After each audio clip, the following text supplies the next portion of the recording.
Kita beralih ke informasi indikator perdagangan lainnya, pemirsa, di mana nilai tukar rupiah cenderung menguat terbatas jelang libur akhir pekan di tengah penguatan indeks dolar Amerika Serikat.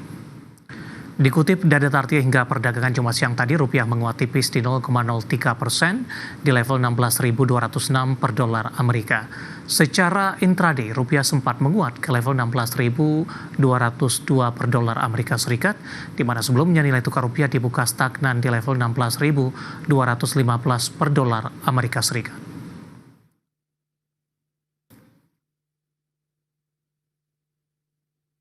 Dan langsung saja kita akan update seperti apa pergerakan nilai tukar rupiah terhadap sejumlah mata uang utama berikut ini. Dapat Anda saksikan grafis di layar televisi Anda pemirsa. Pergerakan nilai tukar rupiah terhadap dolar Amerika Serikat di 16.221 rupiah. Kemudian terhadap euro di 19.031 rupiah. Pound sterling berada di level 21.968 rupiah. Dan yen Jepang di 110,41 rupiah.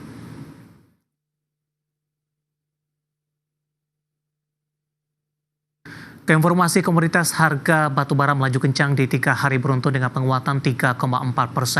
Harga emas volatile karena terjebak tarik-menarik sentimen perang dagang dan juga suku bunga. Sementara harga minyak melemah dibayangi rencana OPEC Plus untuk menaikkan produksi. Harga batubara melaju kencang dengan penguat 3 hari beruntun. Menggeliatnya industri baja dan kebijakan di Amerika Serikat serta datangnya musim panas mirip mendorong harga batubara.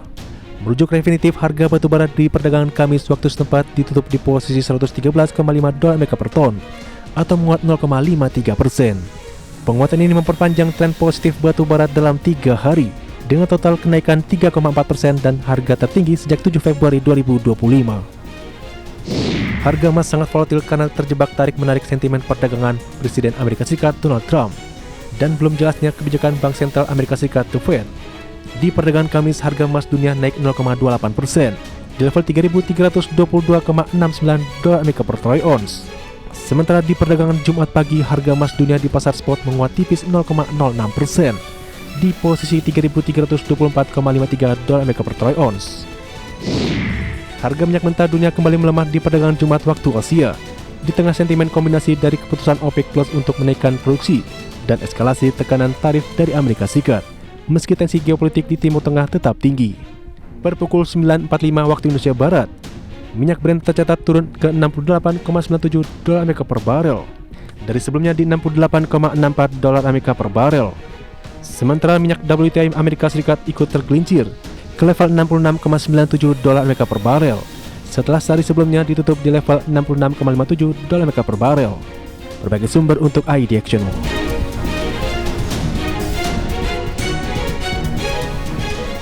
Dan seperti apa update terkini pergerakan harga sejumlah komoditas yang berhasil dihimpun oleh tim redaksi kami sampai dengan sore hari ini waktu Indonesia Barat. Dapat Anda saksikan grafis di layar televisi Anda pemirsa, di mana minyak WTI menguat di 0,54% di level 66,93 dolar Amerika per barrel. Nikel melemah di 0,05% di level 15.258 dolar Amerika per metric ton. Emas menguat di 0,57% di level 3.344 dolar Amerika per troy ounce. Sementara SPO menguat di 0,82% di level 4.137 ringgit Malaysia per tonnya.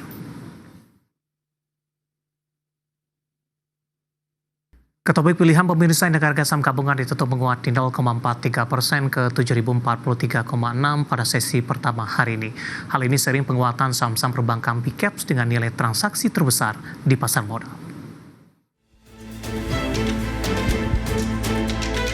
Pemirsa, indeks harga saham gabungan tutup menguat 0,43% ke 7.035,59 di sesi 1 Jumat jelang libur akhir pekan. Saham perbankan Big Caps terutama dari perbankan Himbara kembali menjadi kontributor penguatan IHSG. Saham BBRI tutup menguat 0,26% di level Rp3.880 per saham dan year to date melemah 4,90%. Saham BMRI tutup naik 2,9% di level 4.960 dan year to date melemah dalam 12,98%. Saham BBNI naik 1,7% di level Rp4.180 per saham dan year to date melemah 3,91%. Sementara saham BBCA bergerak stagnan di level Rp8.600 per saham, year to date melemah 11,11%. Berdasarkan riset Citadana Sekuritas Asia yang terbitkan awal bulan ini, sektor perbankan masih diberikan peringkat overweight meskipun terdapat revisi ke bawah terkait pertumbuhan estimasi pendapatan menjadi sekitar 4 hingga 7% untuk BBRI, BMRI, BBNI, dan BRIS.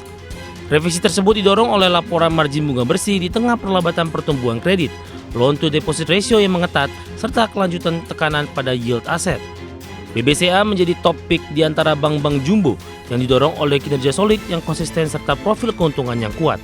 Namun sektor perbankan dipandang memiliki risiko perbaikan net interest margin yang tidak sesuai ekspektasi dan juga tekanan yang lebih dalam pada kualitas aset.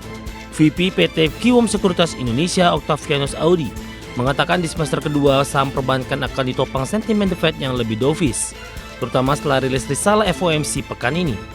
Sentimen berikutnya berkaitan dengan valuasi saham perbankan yang sudah murah. Berbagai sumber ada di channel.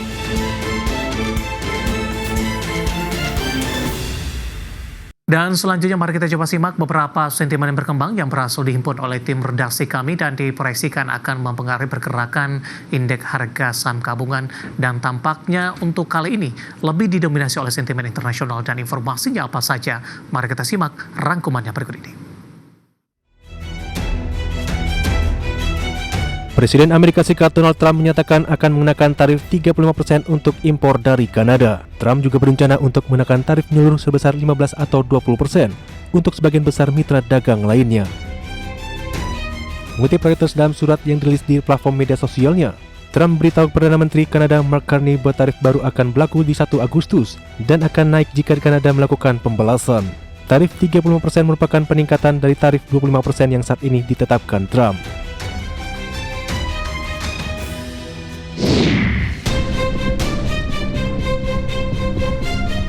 Bursa Wall Street kembali berpesta pada perdagangan Kamis waktu setempat. Meskipun kedagangan dagang meningkat, pasar saham Amerika tetap mampu mencetak rekor baru.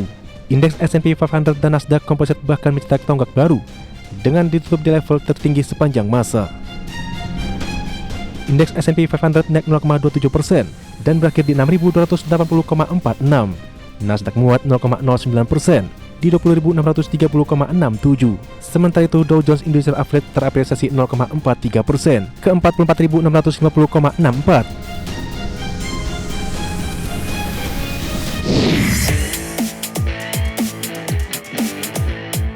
Klaim awal tunjangan pengangguran di Amerika Serikat turun sebanyak 5.000 dibandingkan pekan sebelumnya menjadi 227.000 di periode awal Juli. Angka ini lebih rendah dari ekspektasi pasar yang memperkirakan kenaikan sebesar 2.000 menjadi 235.000.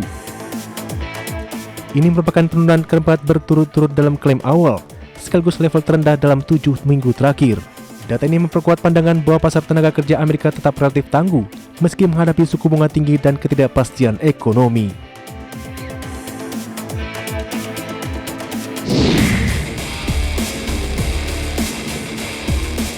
Gubernur The Fed Bank of San Francisco Mary Daly mengatakan masih memperkirakan 2 kali pemangkasan suku bunga akan terjadi tahun ini dan melihat peluang yang lebih besar bahwa dampak tarif terhadap harga akan lebih terbatas daripada yang diantisipasi. Daly mengungkapkan beberapa perusahaan sedang bernegosiasi untuk membagi biaya tarif agar tidak perlu membebankan terlalu banyak biaya pada pelanggan pembeli. Sebelumnya, para pembuat kebijakan mempertahankan biaya pinjaman tahun ini meski muncul perbedaan pendapat mengenai berapa banyak pemotongan suku bunga. Berbagai sumber untuk IDXNU.